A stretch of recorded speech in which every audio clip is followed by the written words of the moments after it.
We have the governor of Indiana back to continue our discussion on its redistricting efforts there. Tomorrow, the State House of Representatives is expected to vote and approve a map that would add 2 potentially Republican districts. The question is going to be, will the state Senate respond and approve that coming up next year? Now, good to have you back, Governor. I know one of the issues that have been highlighted by some of Republican leaders, including the former mayor of Indianapolis, who I worked for, Republican Mayor Greg Ballard, says the new map separates school districts. It separates major organizations. It splits up representation of the city of Indianapolis from 1 congressman to 4. I believe that's a benefit. Why wouldn't you want to have 4 congresspeople representing your city rather than 1 who is a Democrat and never supports anything that has to do with Trump? How do you address those concerns? I do that very easily, not to mention what you just said. That all happens in the gerrymandered states across the country where they've done that same thing. So that same question would apply to the people that are now asking it. And it's obvious they don't care when it benefits them, and we've been lackluster of evening the playing field. So this is a simple argument.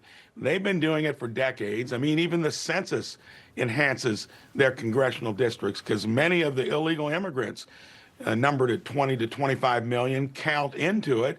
And by the way, they mostly live in sanctuary states and cities. I mean, Texas would be an exception, but there's not an issue there. So this is about evening the playing field, and we've been working on this for months and trying to make it organic. Now it's prime time. Almost all Republicans in this state, large majority, are for it. All the voices against it are Democrats and liberal independents that don't want to give up their inherent advantage. It's time to get it across the finish line.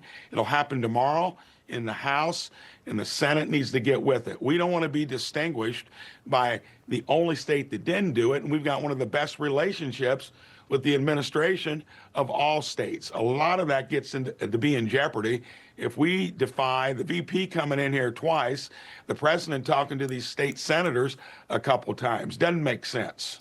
Yeah, Governor, one of the things that I've noticed and some of the things that I have read from my friends who are posting on this, who are involved in Indiana politics, it reminds me of Indiana's commitment to tradition, to playing by the rules and doing things the right way. And my argument is almost the fact that, like, you still have Indiana people out there who don't like NIL in college sports or the transfer portal because Bob Knight didn't win that way, so we shouldn't do it, which is fine. You can hold a tradition and lose, or you can play by the modern rules of the game and actually play to win.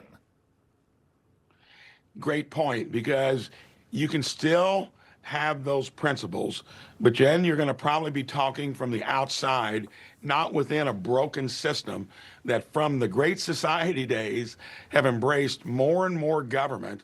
And when those 20 to 30% of Republicans, whether they're in state or especially in D.C., go along with it, they're actually accommodating the bad policy of a legacy of debt, nothing getting done in the U.S. government.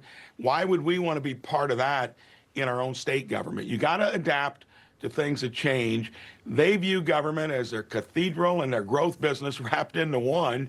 We can't be flat-footed, or else we'll get more and more bad policy at the national level for sure. And this is a national issue, what we're talking about. Get with it. Take one for the team. Let's get it over the threshold. Information. Truth is freedom. Is Newsmax. It's real news for real people.